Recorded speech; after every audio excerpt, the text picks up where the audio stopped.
Hello friends, কেমন আছো তোমরা সবাই? আমি শর্মি, আমার নতুন আরও একটা ভিডিওতে তোমাদেরকে ওয়েলকাম জানাচ্ছি। ভিডিওটা শ্যুট করা টিচার্স ডের পরের দিন। থার্ড ইয়ারের কোনো স্টুডেন্টই সেদিন কিন্তু কলেজে আসেনি।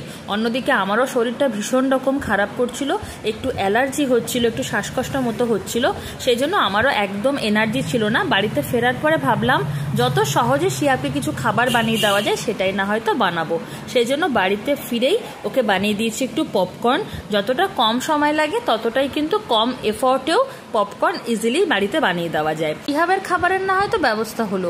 আমাদের জন্য ওই দিনের বেলার যে অল্প একটু ভাত ছিল সেটার মধ্যেই আলু, গাজর, পেঁয়াজ, বিভিন্ন রকম সবজি আর অল্প একটু ডিম দিয়ে ভাত ভাজা করেছিলাম।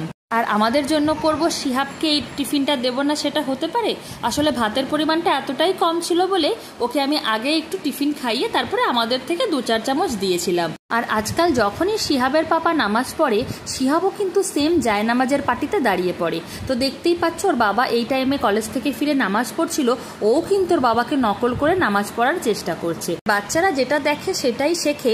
আমি জানি ও হয়তো কিছু ভুলভ্রান্তি করছে, সেক্ষেত্রে তোমরা হয়তো অনেকেই কমেন্ট করবে, কিন্তু ওর বাবাই বলেন যে যেটা দেখবে সেটাই শিখবে, ভুল হলেও পরবর্তীতে ভুলটা শুধরে নেবে। ওর এখনো 2.5 বছরও বয়স হয়নি, ও যে বাবাকে দেখে নামাজ পড়ার চেষ্টা করছে এটাই তো অনেক। যেহেতু আমার শরীরটা একটু খারাপ ছিলই, সেই জন্য প্রথম থেকেই ভাবছিলাম আজকে বাইরে বেরোবো না। তারপরেও যাবো না করে সেই সন্ধ্যার দিকে ঠিকই বেরোতে হলো। তো কোথায় আর যাব? শিহাব অনেকবার করে বলছিল ট্রেন দেখতে যাবে, সেই জন্য স্টেশনে এসেই বসে রয়েছি। আজকাল স্টেশনের বাইরে একটা দারুণ পার্কিং জোন করেছে, সেখানে কিন্তু অনেকেই বসে থাকে। সেখানেই এসে আমরা 3 জন বসে বসে গল্প করছিলাম। আর শিহাব এই দেখো সামনে অনেকটা এরিয়া, যে পার্কিং এরিয়াটা রয়েছে সেখানে দৌড়াদৌড়ি করছিল।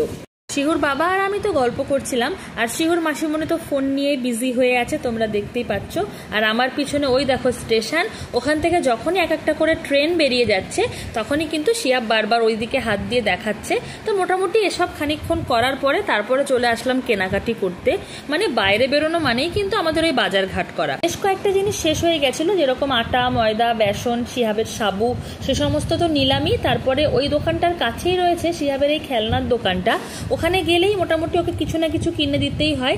আজকের ওর রিকোয়েস্ট হয়েছিল একটা ডক্টর সেট কিনবে, তো সেই ডক্টর সেটটা কিনে চলে এসেছি সবজি বাজারে। যেহেতু সকালবেলায় কলেজ যাওয়ার তাড়া থাকে, সেই জন্য সকালে যেহেতু সবজি বাজার করতে পারি না, তাই আমাদের কিন্তু প্রায় প্রত্যেক দিনই বিকালেই সবজি মার্কেট করতে হয়। তারপরে দেখো শিহাব তার দাদুর কোলে খানিকক্ষণ বসে খেলনাটা দেখিয়ে চিকেন কিনে বাড়ি ফিরেছি। চিকেনকেও তার খেলনাটা দেখিয়েছে।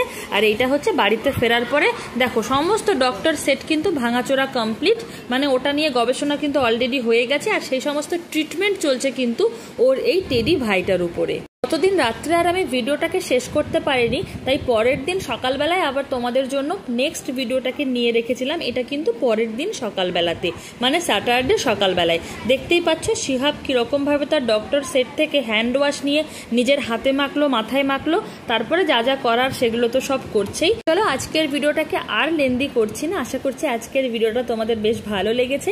যদি ভালো লাগে তাহলে লাইক, কমেন্ট, শেয়ার করতেও ভুলো না। দেখা হচ্ছে নতুন কোনো ভিডিও নিয়ে তোমাদের সঙ্গে খুব শীঘ্রই। ততক্ষণ পর্যন্ত তোমরা সবাই ভালো থেকো, আমাদের জন্য প্রে করো। Take care and bye by.